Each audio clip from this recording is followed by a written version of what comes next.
Hello everyone, my name is Tracy and I am your Spellbound artisan. Welcome to my channel. In this series, I narrate a biography while creating a digital illustration. Please hit those like and notification buttons and help me grow this channel. I appreciate it so very much.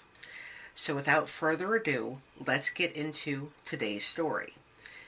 Amelia Earhart's journey began on July the 24th, 1897 in Atchison, Kansas, where she was born to Samuel Edwin Stanton Earhart and Amelia Amy Otis.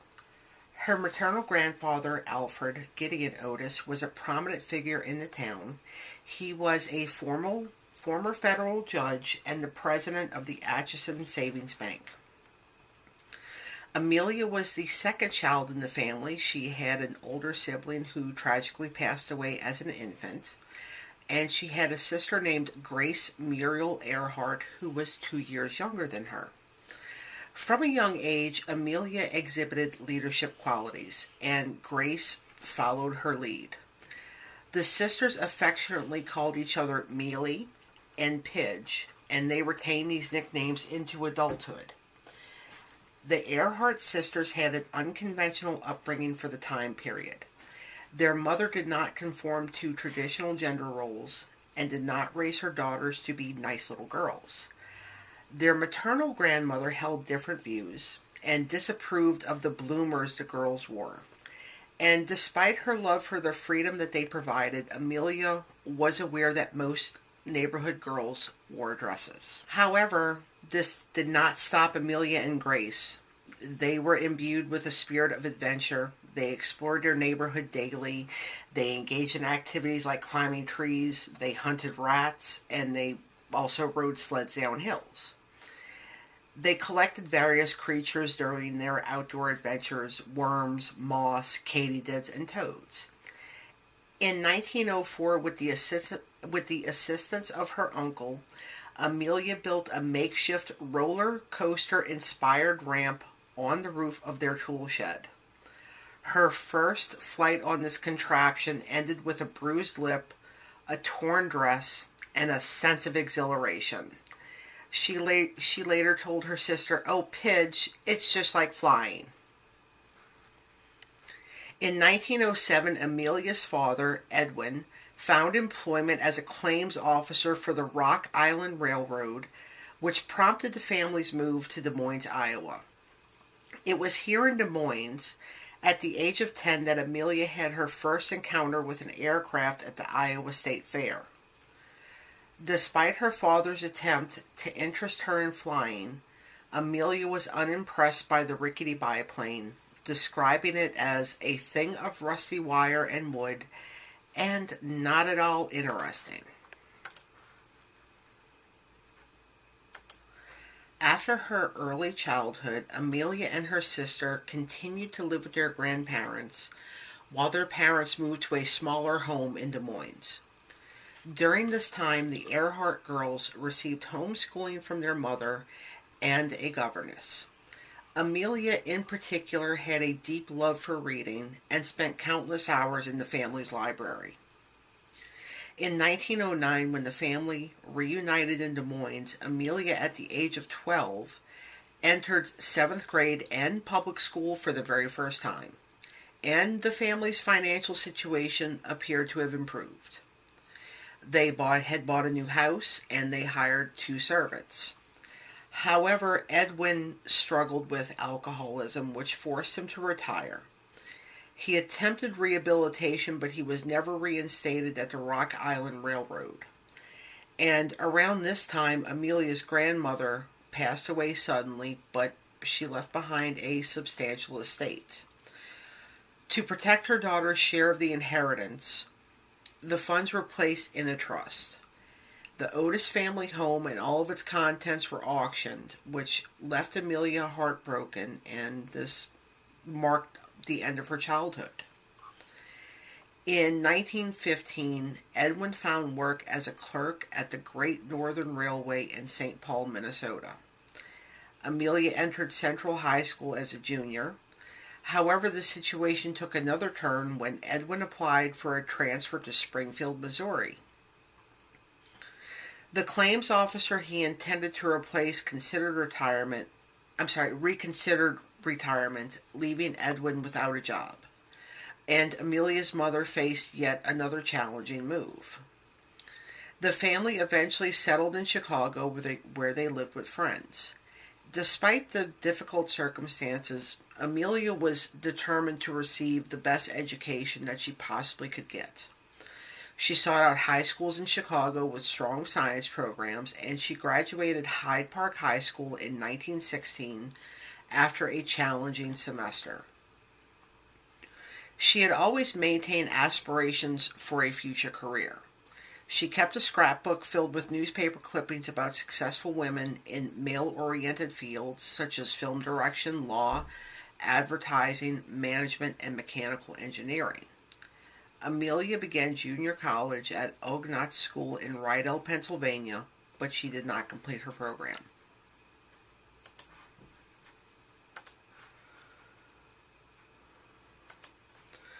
During a Christmas vacation in 1917, Amelia visited her sister in Toronto, where she witnessed the returning wounded soldiers of the First World War. She underwent training as a nurse's aide with the Red Cross, and she began working at Spadina Military Hospital. Her responsibilities included preparing specialized diets and dispensing medication. It was during this time that she heard stories from military pilots and developed an interest in flying. In 1919, Amelia Earhart had plans to attend Smith College, where her sister was already a student, but she decided to go to Columbia instead. Yet, a year later, she left her studies to be with her reunited parents who had relocated to California. On December 28, 1920, she and her father attended an aerial meet at Daughtry Field in Long Beach, California. Amelia was curious and intrigued and asked her father to inquire about passenger flights and flying lessons. And wouldn't you know it, the very next day she found herself at Emory Rogers Field, located at the corner of Wilshire Boulevard and Fairfax Avenue. There she booked a passenger flight for the cost of $10, which was a 10-minute flight with Frank Hawks, who would later become famous as an air racer. During that short flight, Amelia experienced something profound. She later recalled, "By the time I got 200 or 300 feet off the ground, I knew I had to fly." In the month following her first flight, Amelia took a significant step on her path to becoming a pilot. She enlisted the help of Netta Snook to be her flying instructor. Their initial agreement was for 12 hours of instruction at a cost of $500. To fund these lessons, Amelia took on various jobs. She worked as a photographer, a truck driver, and a stenographer. Through her hard work and determination, she managed to save $1,000. Netta Snook used a Curtiss JN Canuck that had been salvaged from a crash, but she had it restored for training purposes. Reaching the airfield was not easy for Amelia to do. She had to take a bus to the end of the line and then walk 4 miles to reach Kinnear Field. Despite Netta Snook's advice, she purchased a second-hand bright chromium yellow Kinner Airster biplane, affectionately named the Canary. After her first successful solo landing, Amelia rewarded herself with a new leather flying coat. However, due to the newness of the coat, she faced some comments from other veteran flyers, and to counter this, she aged her coat by sleeping in it and staining it with aircraft oil. On October 22, 1922, Amelia achieved a remarkable feat. She piloted the Canary to an altitude of 14,000 feet, which set a world record for female pilots. Her determination and skill were rapidly propelling her into the world of aviation. In the following year, on May 16, 1923, Amelia Earhart became the 16th woman in the United States to be issued a pilot's license, and this was license number 6017. However, financial challenges were on the horizon for Amelia. A failed investment in a mine caused her inheritance from her grandmother to steadily diminish until it was exhausted. And in a difficult decision, she had to sell the canary. But in exchange, she purchased a yellow Kissel Goldbug Speedster two-seat automobile, and she named it Yellow Peril. During this time, Amelia's sinus infections, which had troubled her before, resurfaced. In early 1924, she underwent a sinus operation which unfortunately proved unsuccessful. That same year, her parents divorced, and this marked a significant change in her life. Amelia embarked on a transcontinental trip from California to Boston, Massachusetts, with her mother in the Yellow Peril. And when she went to Boston, she got another sinus operation, which at this time was successful. After her recovery, Amelia returned to Columbia University for several months. However, financial constraints forced her to abandon her education. And she found employment as a teacher and later as a social worker while residing in Medford, Massachusetts. In spite of all of this, Amelia's passion for aviation remained undiminished.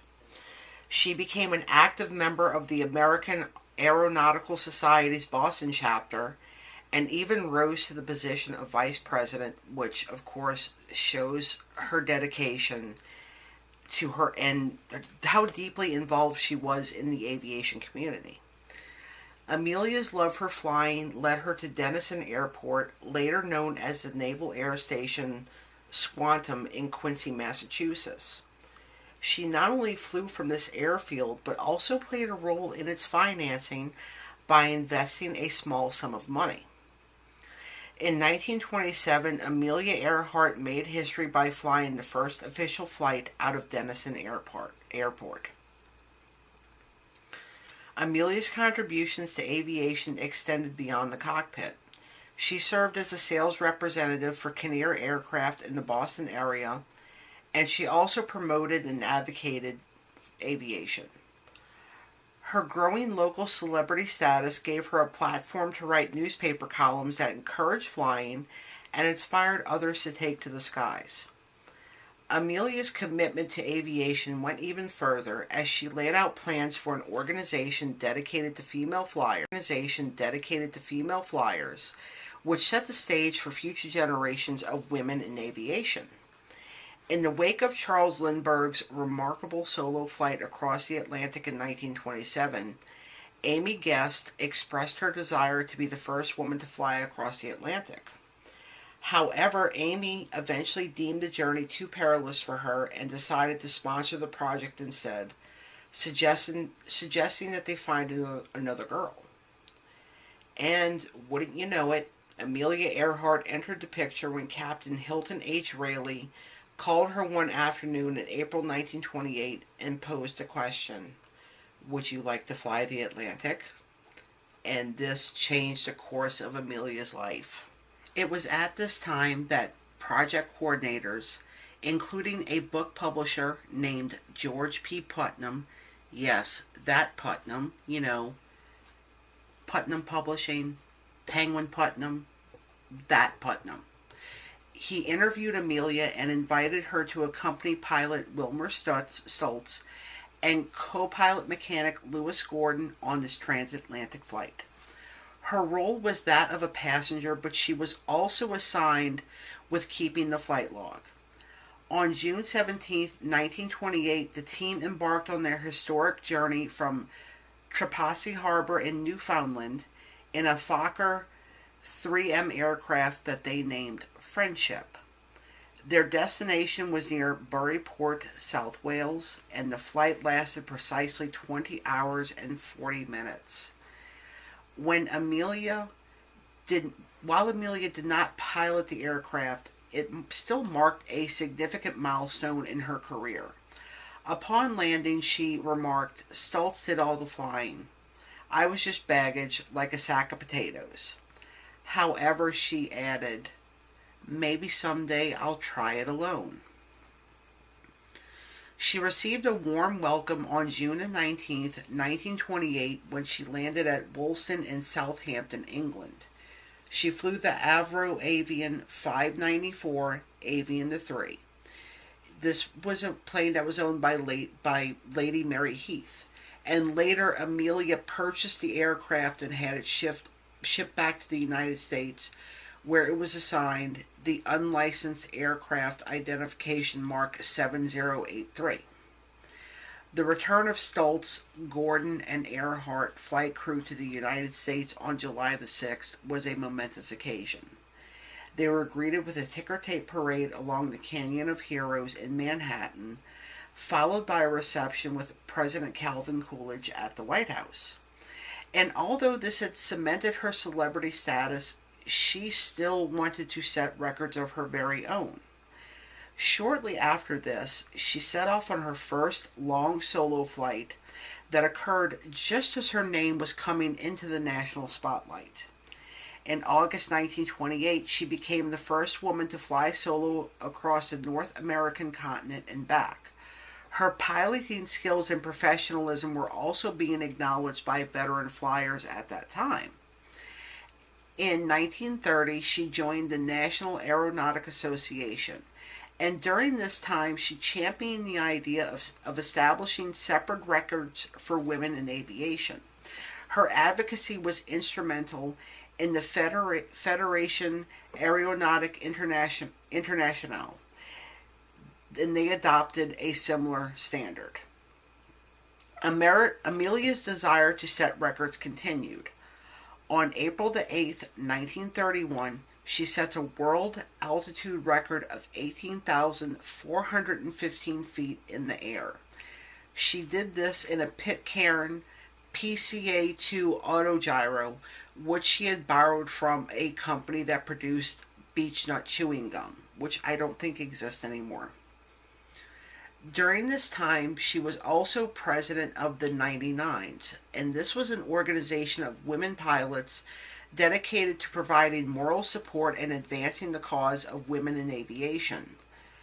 When the 1934 Bendix Trophy race banned women from participating, Amelia took a bold stand by openly refusing to fly screen actress Mary Pickford to Cleveland for the event's opening races.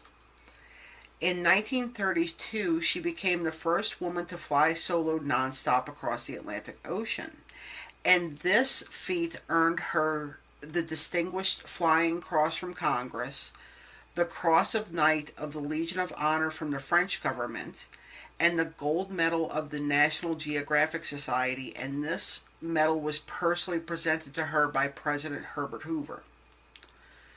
Amelia formed meaningful connections with influential figures, including First Lady Eleanor Roosevelt. The two women shared numerous interests and passions, particularly those related to women's causes.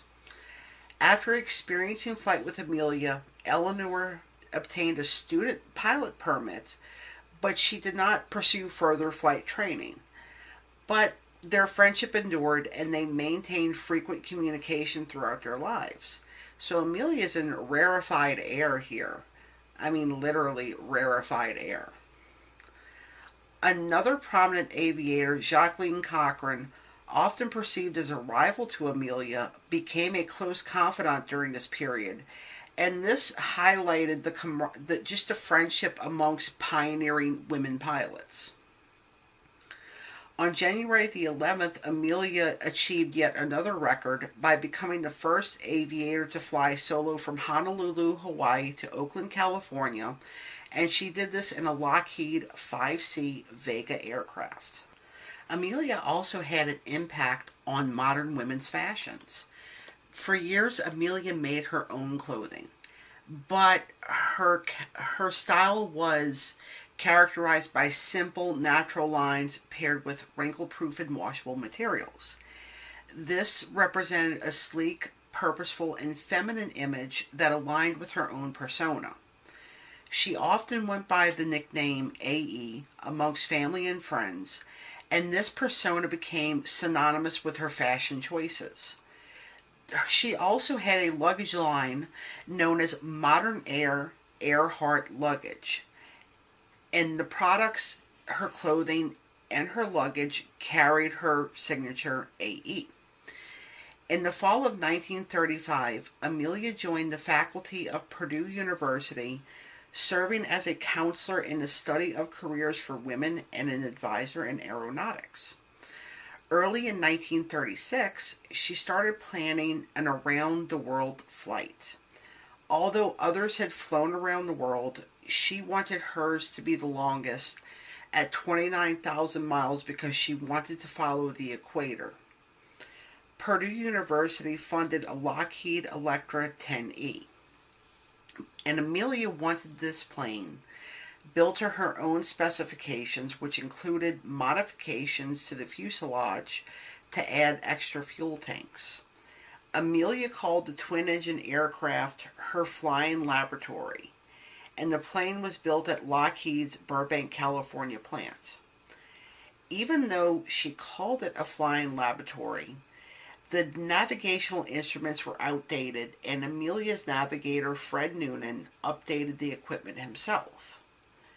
Amelia's final and fateful flight began on June the 1st, 1937, when she and Fred Noonan went on their ambitious mission to circumnavigate the globe. Their journey took them from Miami, Florida, across the United States and various stops in South America, Africa, the Indian subcontinent, and Southeast Asia.